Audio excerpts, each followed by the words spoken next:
to the Infinite Lives podcast. We've got the special episode. We have Patrick Klepek back on again.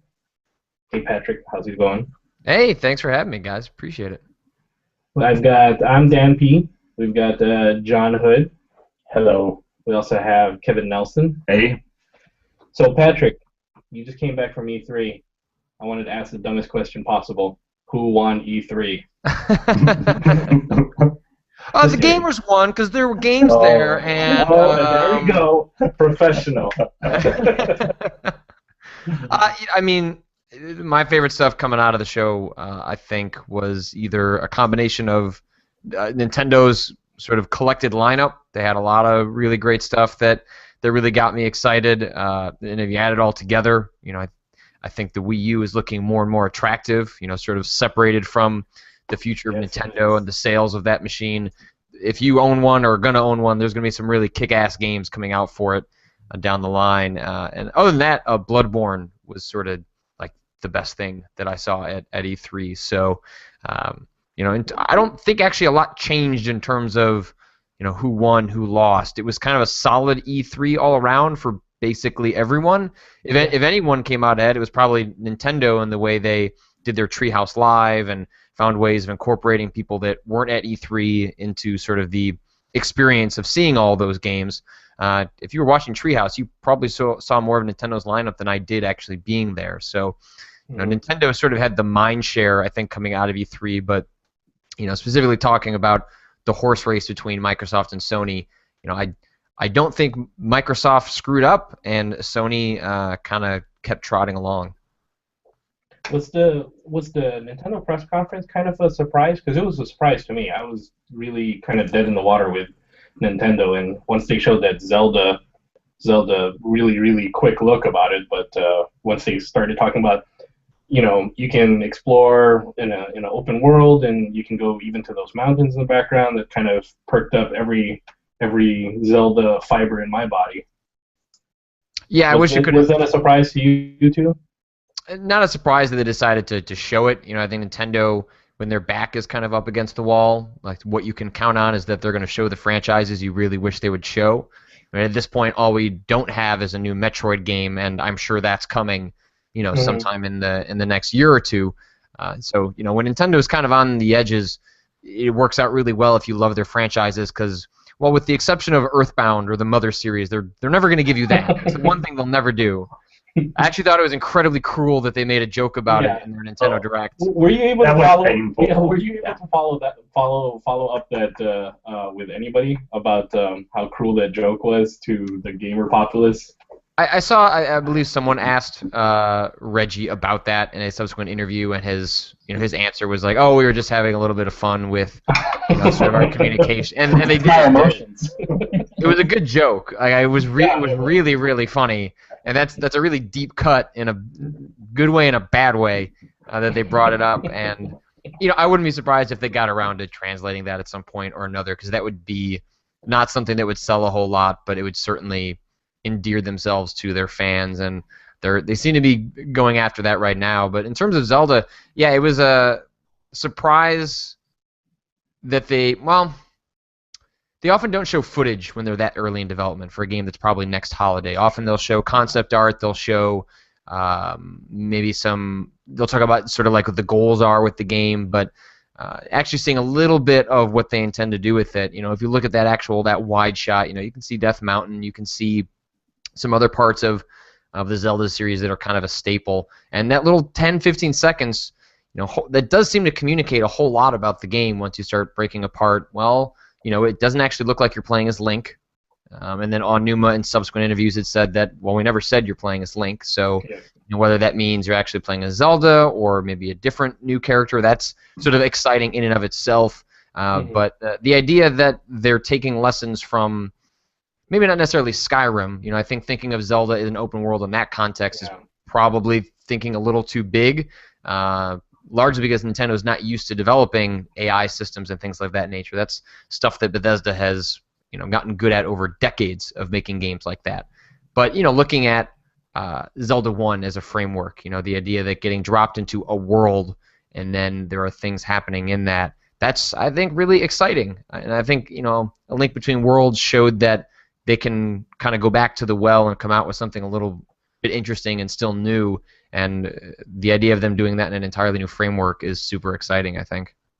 Yeah, I got really excited about how they talked about, in past Zelda games, there's kind of one way to get into a dungeon, and you have to, meet certain criteria or, beat certain puzzles, and they kind of wanted to explore the idea of coming into or going into action from different angles and from different perspectives or something like that. Whether or not how that really translates into a final game, but it was enough for me to go like, wow, this is this is really unexpected for me for being a past Nintendo fan and kind of railing on them the last couple of years, I think. Yeah, and skipping the whole idea of you have like that one little, I don't know, maze you have to take to get to the dungeon entrance, which, first time through it's kind of interesting. Second time it's like, all right, I've done this maze. I just want to go there. And even that the what is it called? What's the new Yoshi game called? Woolly World, right? Yeah, that's Yeah. Yoshi's Woolly World. Yeah, that looks fantastic. Yeah. I was not a big Yoshi Island fan, Well, but Patrick's a big fan of Yoshi's Island. Yeah, so I'm just gonna pretend you didn't say that. When I come on, it's in my rider that when I go on a podcast, that only positive Yoshi's Island talk happens. well, I didn't know that Jeff Gerstmann wasn't into that before I signed on, or else it would have been in my contract. Well, I'm conceding the point that does look fantastic. That looks like a game I want to play. Yeah. Like right now. And that Kirby game too.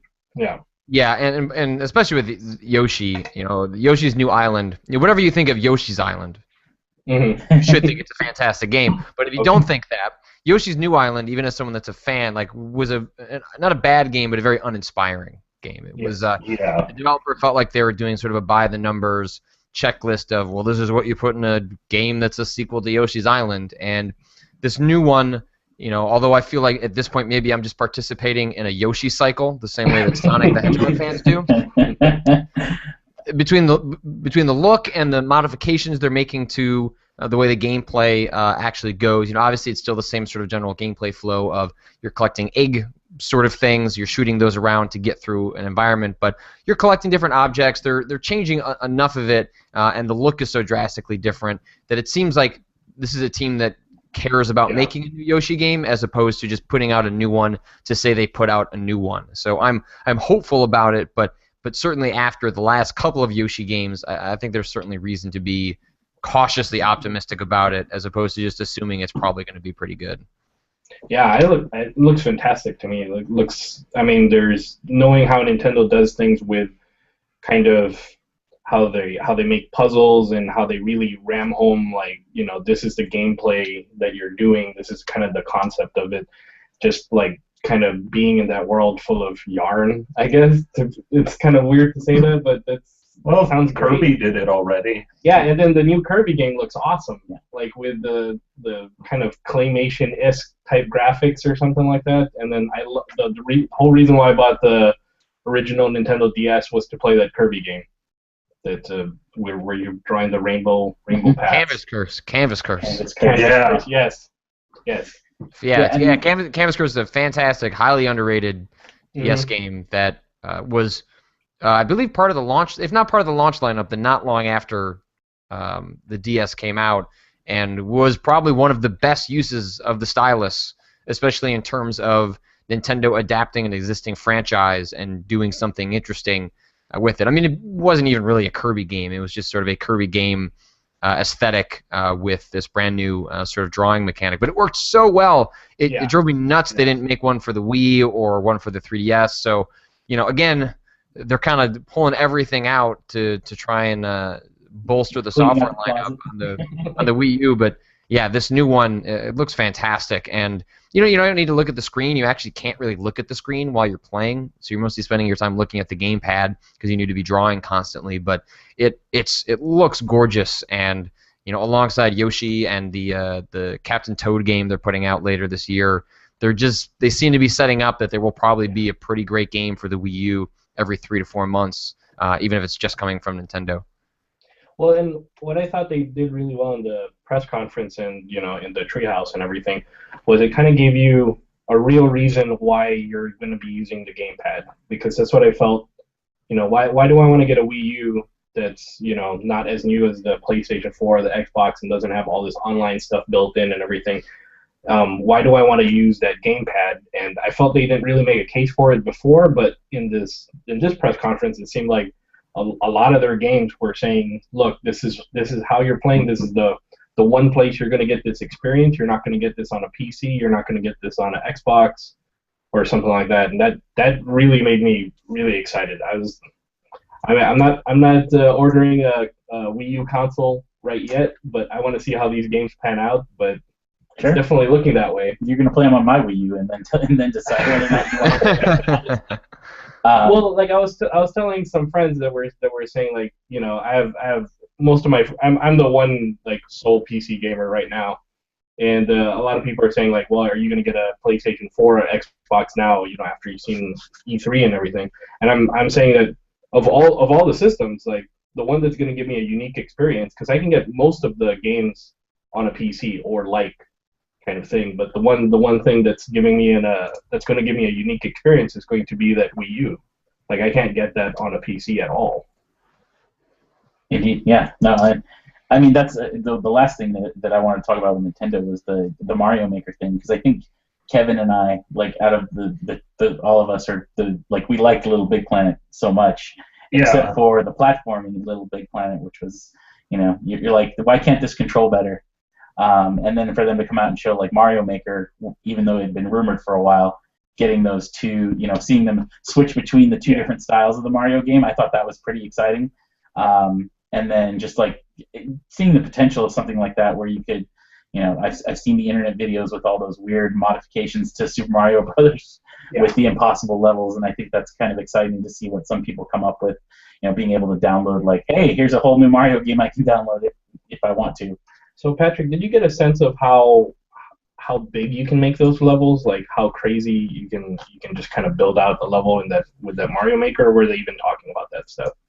No, it seems like Mario Maker, I think, is one of those games that as soon as the leaked screenshot, or I guess photograph from the show floor came out, it immediately captured the imagination of a lot of people, because it's essentially Nintendo officially doing what ROM hackers have been doing, for decades at this point, and giving players a creation tool set.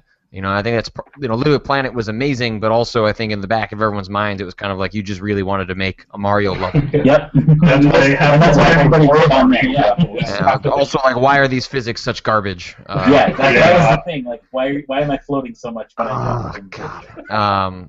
Really fun to play, like, multiplayer, but still, it just felt like off every time you would try to jump onto something. Yeah, or let you change the physics. Like, it just, I love Little Big Planet for its aesthetics, but I couldn't stand jumping in it, which is sort of a big hurdle in a game where you jump all the time. But they weren't talking about any specifics with Mario Maker, and I think now what's going to be interesting to see is, okay, so the cynical way would be, how are they going to screw it up? But I think it is, it's the little details, and the little details are, in regards to what I'm looking for, are the things that Nintendo is traditionally bad at. So, you mentioned the idea that you can go online and download someone's new game they made. Well, what if you can only share one level at once? That would be unfortunate. But hopefully you can package, at least a world together, or maybe you can do things like hashtags, where it's like, you can label it that way. Like, they really need to nail a thing they're bad at, which is, like, sharing and interface and community. Like you're starting to list, like, things that they have just been terrible at for years. And not that Mario Maker won't be interesting anyway. I think even if they put out a bare bones version that doesn't have all the stuff we want, I think it's still going to be pretty amazing. But I just don't have a lot of faith that Nintendo's can get a lot of that other stuff right. I want to be totally wrong on that, because I'd love for them to be able to, like, you make your own, like, ultra hard Mario game, like only turtles or whatever, like whatever you want to do, and there's a way to package that up and let people download that, and that remains to be seen. But I imagine it wouldn't be a surprise to me if they showed so little, because they also want to get a sense of what people want, and then hopefully that's the optimistic way to look at it, is like they just wanted to put it out there so they can find out what you, the player, wants. And we'll see. But I think even, like I said, even if that comes out and it's got a ton of limitations that are super frustrating, the fact that it even exists alongside things like NES Remix are really encouraging signs that Nintendo is willing to do some weirder stuff with its own franchises.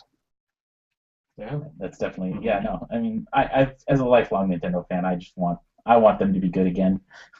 I should say, I want everybody to know that they're good again, and not just know that it's the console that makes motion games for your grandma and people who don't play games. Well, they do good stuff. Yeah, we just know the mass audience doesn't see it. One of our much. favorite games last year was a Nintendo game, the Link Between The Worlds. 3DS, yeah, that was really good. But it's just like kind of when you get an Xbox, when you get a Microsoft product or a Sony product, it's just you're overwhelmed with a ton of quality games. And like every month you're always getting, or every couple months depending on what kind of genre you like, but you're always getting a slew of games. Whereas Nintendo, it's kind of a drip. It's the gem. You get the gem every few months or so. Well, explain to me what Bloodborne is. Is it as a non-Dark Souls player? Am I going to be interested in this game? Is this another like one of those games, or is it something that I can access as somebody who doesn't play those games? Because I've heard you talk about it for one of your videos from the show floor on how they're trying to change up kind of the formula of it. Yeah, no. If you don't like the Dark Souls games, you're probably not going to like Bloodborne. They don't seem like they're deviating too hard from that formula, which is an extremely challenging, punishing sort of single-player adventure in which you die a lot, and a lot of the gameplay is derived from the trial and error nature of learning boss patterns and figuring out the tricks and traps in the world. They did allude to the fact they want to continue to make this series, if you include Dark Souls 2 as one step in that direction, more accessible. What they want to do is make it more accessible without changing what makes it appealing in the first place. The steps they took in Dark Souls 2 was to clean up the interface, was just to make navigating the basics of the game a lot more understandable. And they haven't gotten too far into what that means for Bloodborne. I think a lot of E3 was just sort of raw meat to the Dark Souls fans, which is like, here is a brand new one of these. It looks amazing. It's on next gen. It might run at 10 frames a second, and it'll probably run at 15 frames a second when it comes out. But if you're into those sorts of games, Bloodborne looks absolutely incredible. The one major change they're making that they've talked about so far is the Dark Souls games, in my experience, I think for a lot of people's experience, it's not everyone's experience, but you often play those games on the defense. So there are creatures coming after you. You have a sword and shield, and then they attack, you dodge, you stab, but you're spending a lot of time things coming at you, and then you sort of responding to that. And it seems like with Bloodborne, they're trying to flip that around a little bit, and they want you to be on the offensive all the time. So, you have way more enemies you're dealing with, but you also have a gun, sort of a shotgun. There's probably other options, but the one they were showing was a shotgun sort of weapon that you could use to sort of stun 3 or 4 enemies while you kind of figure out where you're at in terms of how you want to attack the situation. Yeah. But and then they're also mentioned that they want you to just keep going after these enemies as opposed to running away, defending yourself. So it could be that changes like that end up making the series more appealing to people, because you do in the Souls game just spend a lot of time just sort of putting up a shield, getting hit, and then finding a path in to attack an enemy. So they may end up being able to drag some folks in by simply making it feel more like a fast-paced action game. It's never going to be a Devil May Cry where if you want to learn how the systems work, you can, but you can get away with a lot by button mashing. I don't think they're going to quite get there with this, because it would sort of betray what got people interested in the series in the first place. Yeah, I do like that idea of kind of taking that fight to the enemies, because I felt like, in my limited experience with Dark Souls, there's a lot of kiting in the game where you're kind of trying to or creeping up on an enemy and making sure that you only pull like 2 guys at once so that you can handle both of them as opposed to, like 6 or 7. You're never the hunter. You're always the prey. Yeah. Well, that's kind of the point of it too. Well, go ahead. But side note, Patrick, how did you like Dark Souls 2? In my small little, gamer, my circle of gamer friends that were really into Dark Souls 1, a lot of them were kind of disappointed with Dark Souls 2 with some of the changes that they did, and we also had a interview with Analgesic Productions. They made Anodyne, and their new game that they're working on is called Even the Ocean. Mm-hmm. And one of the guys there is a huge Dark Souls fan, but he was kind of really upset about Dark Souls 2. But I don't know enough about it to kind of know why people are upset at it. But I was curious to see what your reaction was, because a lot of my friends are saying that they don't like it. So I'm just wondering what your take on that was. Yeah, I really enjoyed playing Dark Souls 2 while I played through it, and then have soured on the experience the longer I've sort of thought about it. Because when you're in the moment, there still is nothing else like it. There are games that claim to be the Dark Souls of X, that have taken elements of that series. When really the Dark Souls games, while I think tremendously well made, even if Dark Souls 2 is probably the worst of the 3 they've put out, are really just sort of channeling an old style of gameplay in a modern context. And I think that's part of the reason they're so appealing. So Dark Souls 2 was more or less a disappointment. It feels kind of a cookie cutter approach to making a sequel to Dark Souls. It doesn't feel nearly as inspired as Dark Souls, especially if you look at that relative to from Demon Souls to Dark Souls. So I think there's a reason. Like, I spent 50, 60 hours playing it. It's because I really did enjoy it. I can't play any other game that gives me the same sort of feeling of elation. But I still look back on. I can still remember everything I did in Dark Souls. Like that, the world, the map, is like ingrained in my head. And Dark Souls 2 just kind of like went in and then went out. There were some highlights along the way, but it's worth keeping in mind that. Miyazaki, the creative director on Dark Souls, Demon Souls, he didn't work on Dark Souls 2. He oversaw, the game in a producer capacity, but, producer can mean a lot of things, and often it means they're just there for some meetings. They're not in the trenches making the game. He was off making Bloodborne, so, it seems like, fans will get, their cake and eat it too. There will probably continue to be Dark Souls games, but then there will also be this new split-off called Bloodborne that has all the hallmarks of those games. So even though 2 is disappointing, you can't be that disappointed because it seems like we're going to get both of what we want going forward. Were you able to play the Destiny Alpha any? Yeah, I played like 4 or 5 hours of it on Saturday. So what do you think about it? Well, I finally understand what the hell that game is. That was sort of like, chief concern number 1. I think Bungie has done a tremendously poor job at explaining like what Destiny is. I have no idea what it is still. Yeah, I've been in the alpha for a while. Like, pretty much, I played it for about a week, and Dan looked at it once and pretty much had the impression of meh. Yeah, the first time, unique. Yeah, the first time Kevin pulled it up, and it was the first time he was playing it too, and I was just like, this kind of looks boring. Like, I don't know, do I want to play this? I was having a blast, but it's something. Oh no, if Bungie's not going to get out there to actually explain what they're doing, the only way you could really tell is having that tactile, hands-on to really get an impression of what are they doing. Yeah, and I think. The feeling I've had up until now has been, oh, well, it's sort of like Borderlands. Like, oh, like it's sort of like an MMO. And, like, neither of those, like, immediately get me excited for a game. I got nothing against Borderlands. I've just never really gotten into the series. And, well, I guess with MMOs, the moment you say that, I just want to go to sleep. That's me 100%, both of those. Yeah, and so I had a blast with Destiny. Yeah, I'm in the exact same way. I had an incredible amount of fun playing with it on Saturday, and I do think that Bungie is going to, it's going to be incredibly smart that they did the alpha, that they do the beta.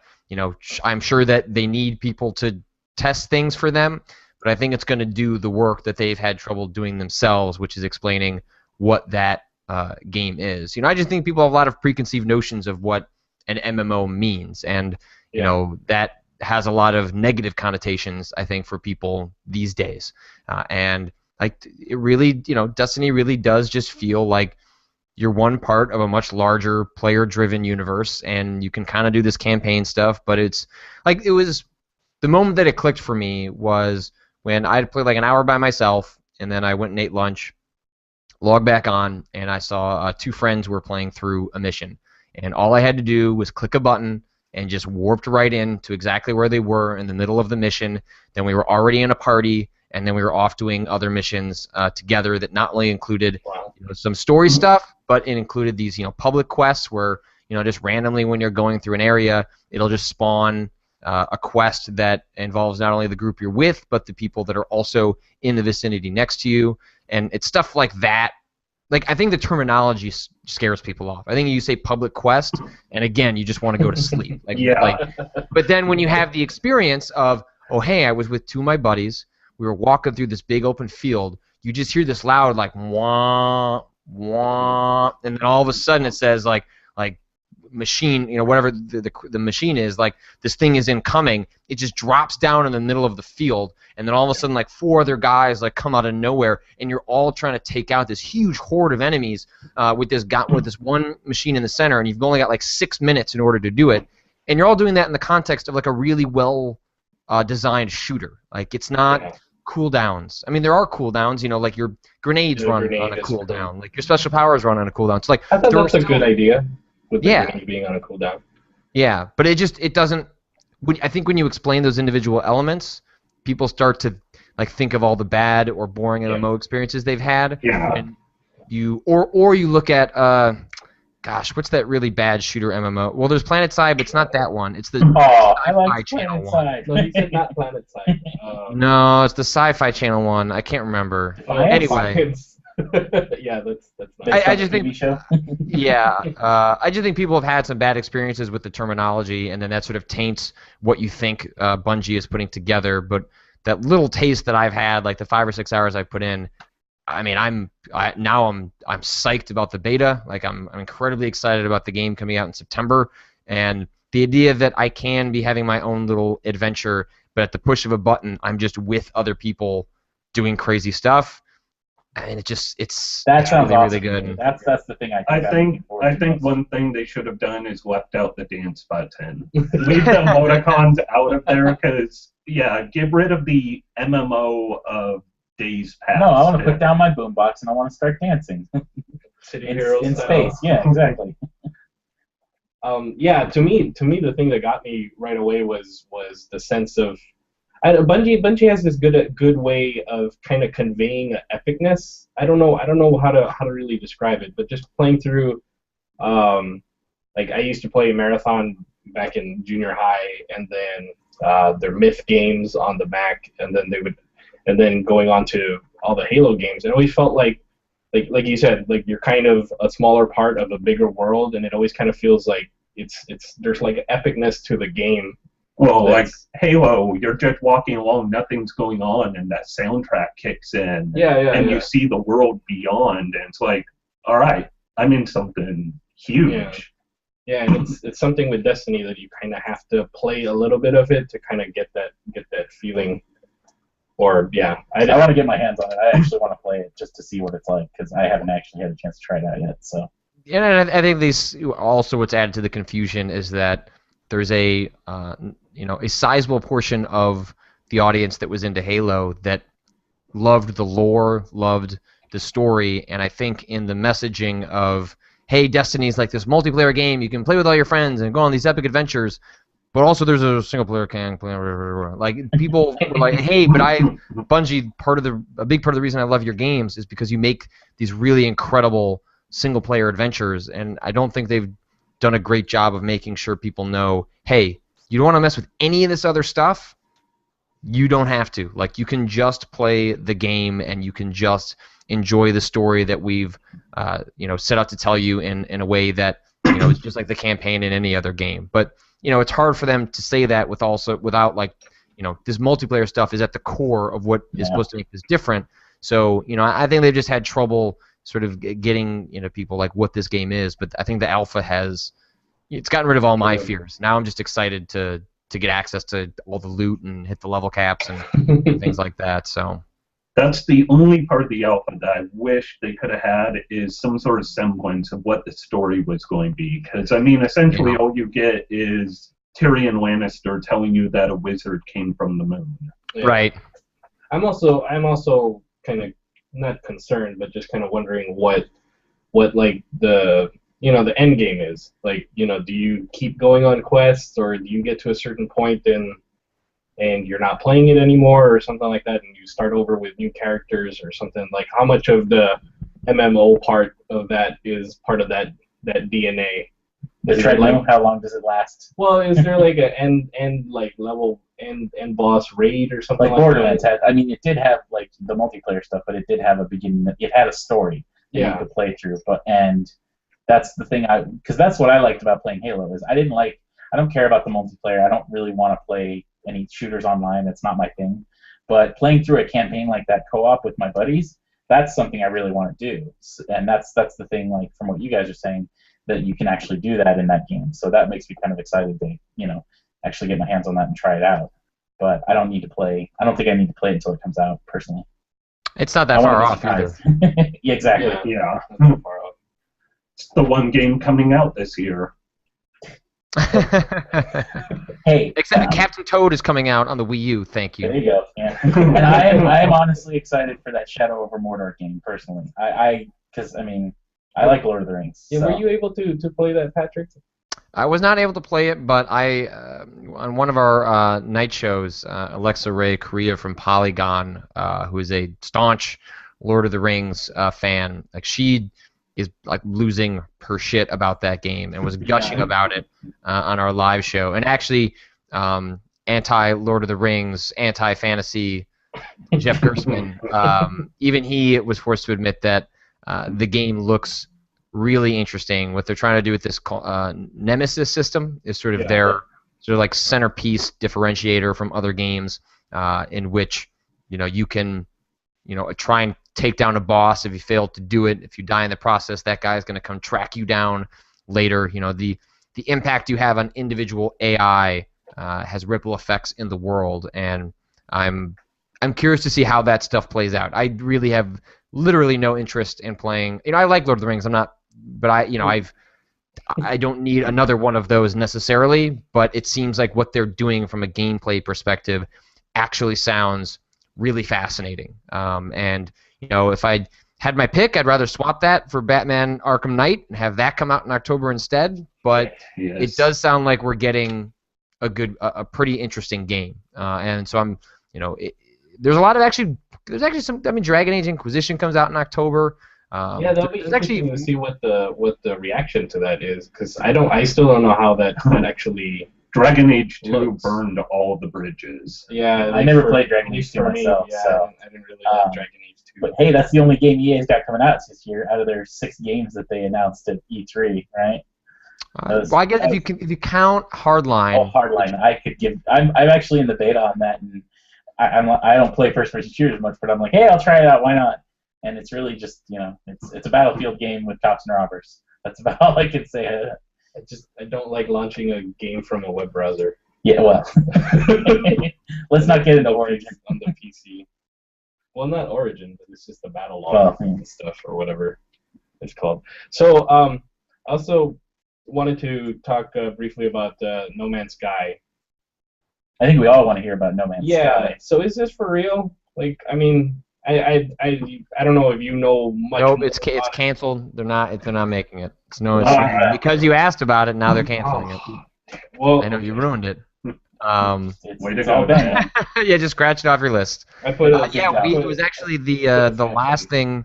The last thing we saw in Los Angeles. We actually a handful of us got together and saw it on Friday morning before we all took flights out of Los Angeles, and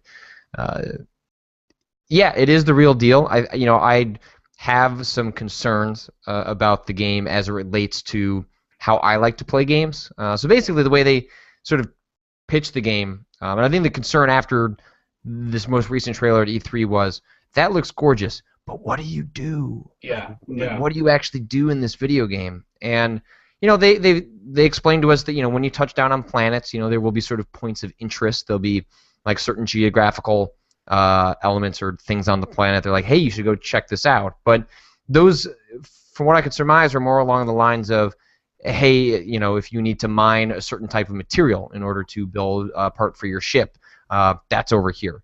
Hey, there's like a thing of animals over here, and if you're the first one to discover them, you get to name them. And I'll loop back to the naming thing because they have an interesting way of getting around the penis problem.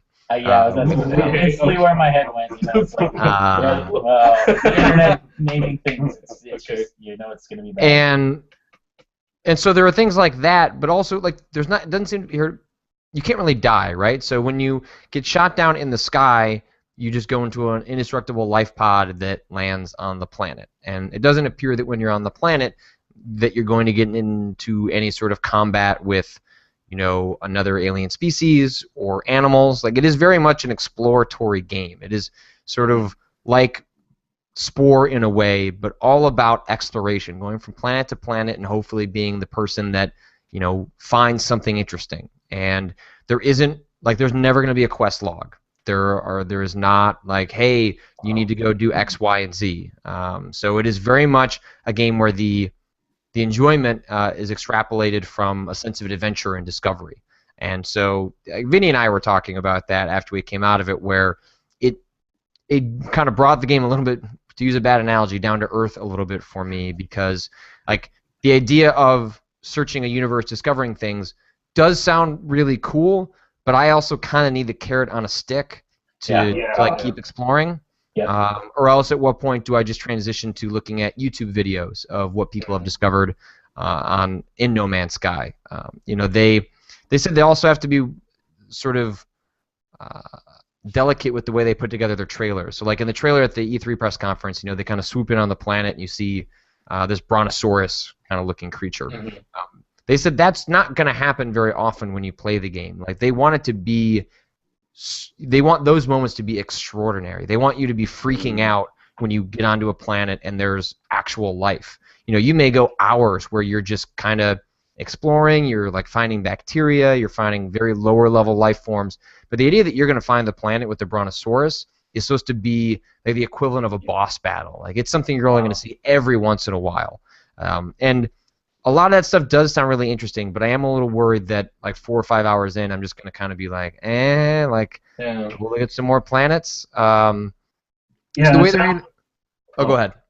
Sounds like, if you're only going to find the big epic discoveries like every, dozen hours or whatever, that sounds more like a carrot to go to YouTube. Look up everyone's OMG planet, look at this planet video. Well, they do have a system where you can like upgrade like your ship and everything like that, right? I think so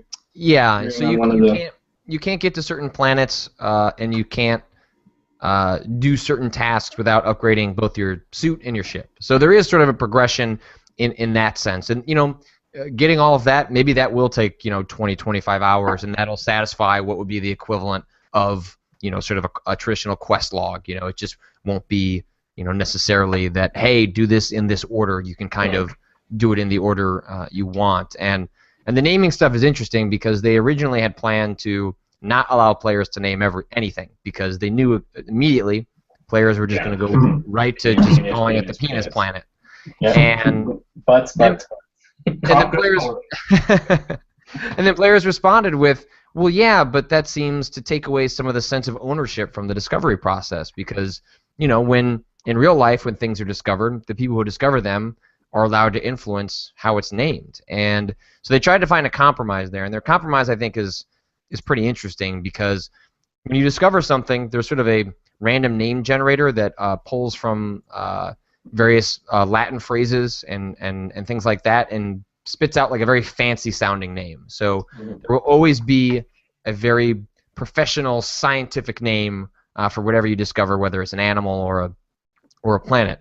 But then the player is allowed to name it themselves. So if it's, it's got the fancy name and then also the penis planet. So it's sort of like a nickname, how people ascribe nicknames to different, sort of like geographical elements. They're sort of going for that equivalent there, where there is the actual scientific name and then, hey, this is what people actually call it. It's the penis planet. So they're finding a way to do both, I think, at the same time, because again, in a game where it isn't necessarily about getting to an ending, I think allowing players to feel like they own a part of that universe that's generated is really important. Yeah, and being able to tell your friends, like, hey, go to this planet, find out, go look at my penis planet, the Penisaurus, I was gonna say, I wonder where you're going with that statement. So how online is that game? Like, am I going to see other players kind of flying around or something, or what's the online element of that? Brad asked them a couple of questions about that I wasn't listening to, Okay. but it's not a group together with 3 or 4 of your friends, go explore the universe like that. That doesn't happen, but there are ways of sharing, because when a planet's discovered, it's discovered for everyone. It's not just discovered in your universe. So there are elements like that, I imagine. They haven't talked about it, but when we were all talking about it after the demo, like, you could imagine there could be sort of world events that people could witness together. Imagine like a star is dying or something like that, where they could tell people, hey, go to this coordinate. You're not going to see all your ships around each other, but you would all be witnessing sort of an event together, like the death of a star or something like that. There are, I think, things they can do to create sort of a communal atmosphere, but this is not an MMO.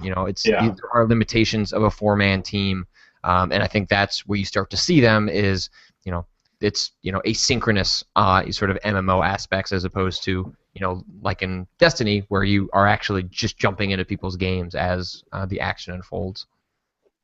I don't know if I'm more excited or less. I'm still excited to play. I mean, I backed Star Citizen, so I like space exploration, and I'm gonna get my ship blown up probably in the first half hour and just be wandering on the planet for God knows how long. Star Citizen. Yeah, Star Citizen. Hey, the creator was playing that with a gamepad during all the demos, Chris Roberts. That was crazy. You actually got to play something last week, so yes, I guess that's better. I did actually get to play it, so there is something being built. we make fun of John because he's the guy who backed Star Citizen, that he'll never get to play that game. The more money that goes in, the longer it'll take. Yeah, when did they finally? What do you think, Patrick? Do you know if they'll ever say stop, or they're just gonna be like, keep giving us money? We're gonna keep making this game bigger and bigger. Like, I mean, that's Star Citizen is such a weird anomaly in the games industry. I think they're at $46 million. At this point. It's, I'm sure at some point there will be sort of a 1.0 release of that game that the executable goes up on Steam and things like that. But they don't have any reason to rush. Like, they obviously have a community that is happy just being a part of that community, dumping more and more money into that very specific game. And so, hopefully it's good. It would be really awful. Like, the worst possible scenario is that the most successful video game crowdfunding effort ends in a horrible game. That would be really, really, really bad. So I want that game to be good, if only because if it's not, it sets a really awful precedent. I wouldn't be surprised if we saw like a lot of functionality in that game come online, by late next year. I think it's more if you're interested in, like a 1.0 that has like the MMO elements and the single player, like, you're probably going to be waiting a long time, and the game's just not being built that way. It's being built in modules. So, those will just flip on as they make sense and come to fruition, and it's a different way of developing a game. But obviously, because they're doing it community focused, the community that cares, like yourself, that's paid for it, like, they're paying attention, and it doesn't really matter what like idiots like myself think, because I didn't back it. I'm not going to spend $10,000 on a ship package, mind you, but I mean that's the thing that boggles my mind is the people who are doing that kind of stuff. Yeah, it's pretty, buying their capital ship up front. It'd be nice to have that kind of cash. Oh yeah. I'm just waiting for it to be a bad game when it comes out, and then all of Kickstarter games are just going to be RPG Maker games, and they ask for $2,000. Everything's on fire. So, getting away from E3, Kevin, you had something that you wanted to? I'm just wondering something that's kind of, made me curious for a long time. So I love watching Worth Playing. I just had to ask, where do you find these games? I mean, do you have people make them, sending you links? Do you have your viewers sending them to you, or are you actually finding these? And if so, how? It's a mixture of a lot of sources. Like Worth Reading comes together purely through Twitter. I just follow a lot of really interesting people who tweet out links to either stuff they've written or stuff that other people have written, and then between sitting on my couch at night watching television shows with my wife, I find 2 or 3 links every day, and then I find 2 or 3 while I'm working during the day, and at the end of the week I suddenly have 35 articles to parse through and try and get that down to 2 that I really, really like, want to highlight, and then I kind of list out a bunch of others that I think are also interesting. And the same thing works with the games. It's just people, I try and follow cool people on Twitter that are into stuff that I don't know anything about. But then there's also a series of websites that I follow. Indie Static, S-T-A-K-I, no wait, I can't. Oh God, I can't spell. STATIK.com, IndieStatic.com. They're a really good resource for stuff like that. IndieGames.com, which is a spin-off. I don't know if it's still associated with Gama Sutra. They're also an exceptional resource. Let's see. I've got a couple. I'll just pull up my RSS feed now. Yeah. Fingergaming.com, they're good for iOS and other stuff. Forest Ambassador is just a curator on Tumblr. TigSource, TigSource hasn't. Yeah, TigSource.com still does things. Venus Patrol.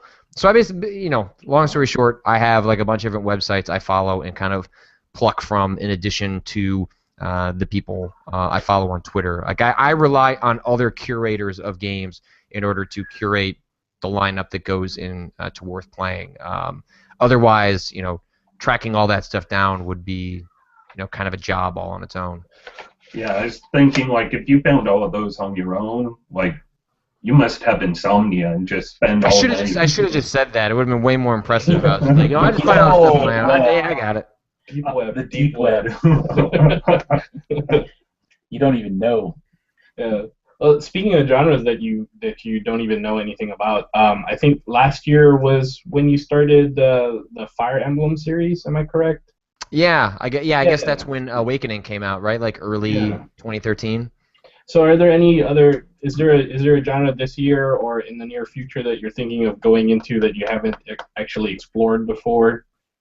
Yeah, I think one that people have brought up that sounds just crazy enough to work is I never played the Crusader Kings. Yes. Oh God.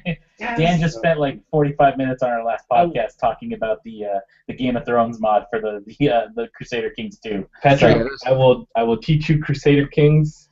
If you need somebody to teach you he's your man. Or anything, I will. Yeah, yes. Those games sound completely nuts. So I'd like to try and dive into what I'd like to do. I experimented with sort of an edited video piece on the Connect about a month ago on the site. You broke my heart, Patrick.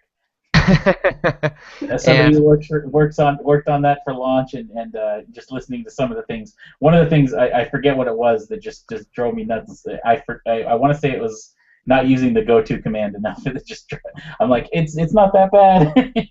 Oh well, I think that's bad design. But I get you. But I mean, that's the thing. It's bad messaging. I'm right there with you that. You're right. It does work. I shouldn't have to use that specific language in order for it to make it work. I got you.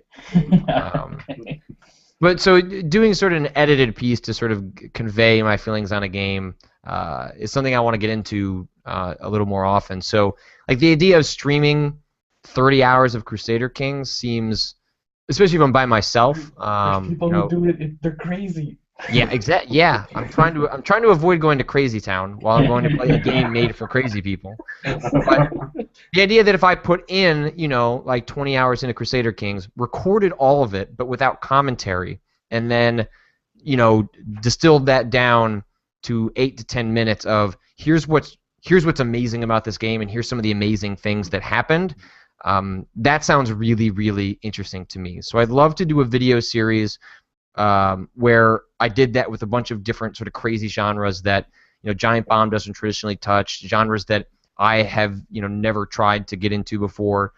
Put in 10 to 15 hours, wrap your head around it enough that you can explain it to other people, record that whole process, and then turn that into kind of a video essay that highlights what's interesting about it, even if I ended up not liking it sort of at the end. So I think Crusader Kings is a really good case for that. Whether that's specific genres or franchises. Like I'd love to do one for Valkyria Chronicles. I've been meaning to play that. So I think stuff like that is like trying to leverage the fact that I like to play some of these stranger games, but now that I am just one person out in Chicago, and so just talking by yourself is really, really hard, as it turns out. And so rather than just kind of doing that over and over again, is there a way that I can sort of leverage the extra time I have into pieces like that? So I think Crusader Kings is the one that people keep bringing up.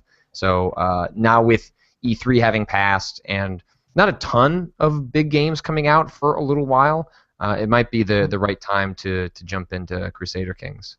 If you have Europa Universalis 4, you can export your family into there, and you can keep playing till the 1800s. Okay, never mind. Man, no. Yeah, that just sounds like nonsense. You just made up a bunch of words.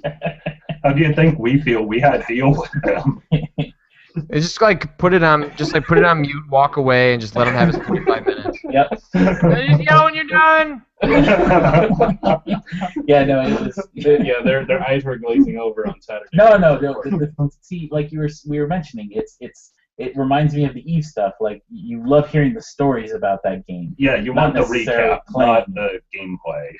Yeah, Patrick, on the official forums, one of the biggest threads or forum sub-forums that they have at the Crusader Kings site is what they call AARs, after action reports, where it's just people kind of doing what you were saying, but it's not distilled in a video form, but kind of like in an essay with like picture kind of format, and it just goes, it's in Crazy Town. And I read it every so often. So yeah, and I think never mind. I think Crusaders Kings is like EVE Online in that respect, where you probably do love hearing the stories, and so I'd love to, even if it wasn't just one video, but like, okay, so I played Crusader Kings last night and shit got real, and doing like a 3-minute recap of here's. You don't want to watch 12 hours of this, but here's the 2.5 minutes that matters, and I think that could be a lot of fun. So. Yeah, definitely. Well, cool. Yeah. Before we let you go, I heard about your upcoming Lost podcast, right? It's not upcoming. It is launched. It live. It is launched today. Yesterday. Yesterday. Oh, you tweeted out you and Max Temkin from Cards Against Humanity. Are we watching all of Lost? Not all of Lost. Oh, okay. Select episodes.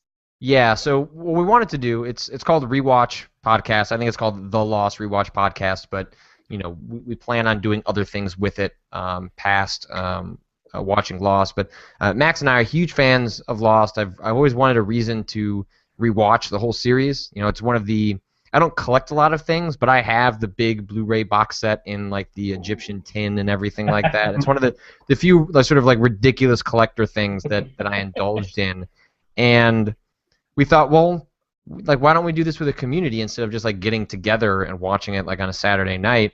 And why don't we do an episode every week, just like it was when you watch the show, so that you can watch a show, have the discussion, have that sort of water cooler sort of moments that you had when Lost was on. And so we're doing that for the first season, because I love a lot of parts of Lost. I dislike a lot of parts of Lost. But the first season, I think it's. I know very few people that enjoyed the show that didn't love every bit of the first season. Like, it's an incredible selection of television, and even the way that first season ends is like so good. Like, you're screaming at your television because you want to know what happens next. And so we thought, well, why don't we do that for the first season of Lost? We are probably going to do like little podcasts after the first season that sort of summarize our feelings on the subsequent seasons, just so that we can kind of like cover the whole series without actually. If we were to do it 1 week every episode, it would take us over 2 years, and I just don't think we can sustain that. So the idea is that we're going to do the first season of Lost, and then, whether it's through community vote or something that we want to do, like I'd love to watch like the first season X-Files again or something like that. So I think something like that is kind of what we're going after, involving the community. And it went up on iTunes, and you can download the MP3 on rewatchpodcast.com. But we're gonna have a lot of like cool guests, like folks that are related to Lost and have done things in the Lost community. And yeah, it's really exciting because now I'm finding a reason to justify spending a lot of time thinking about Lost again, and it's been a long time since I've been able to do that. I'm sure Nikki and Pablo aren't doing anything. You could probably pick them up. Like if you have an IMDb Pro profile, you can like get access to like the agents behind like different actors. So, like I'm going to try and track down Nikki and Paulo if I can. I'm going to put all of my reporting skills into finding weird, obscure actors in the Lostverse. I would love to hear you ask them if they feel ashamed. I would feel to be the most vilified characters in Lost, even more so than the smoke monster. Yeah, so we're trying to do stuff like that, and I'm really excited about it just because Lost is probably my favorite show of all time, despite some of my reservations about some of the stuff that happened in the show, and I'm just excited to sort of re-experience it with people. And like one of the key things we're doing is not spoiling what else happens in the show. Like, even though I've seen it before, we're only talking about what happened in that episode, so that if you're watching it for the first time, you don't have to worry about some spoiler from season 4. Yeah, week to week, that's probably one of my favorite shows. It was very good. Like the week to week experience of watching Lost was really fun. And then talking about it afterwards. Yeah, there was no other experience like that. Like, I mean, although for me it's weird because I binge watched the first 2 seasons, then had to wait the summer for a 3rd season air. Yeah, I think I started middle of the first season. Yeah, we both started at the same time. I was like, we gotta start watching this. Yeah, you saw the recap episode. And you're like, we're gonna start watching this. Yeah, we have to start watching this right now. And then it went. It was, there were ups and downs. Yes. I really like mistakes were made. I really like that 5th season, right? Yeah.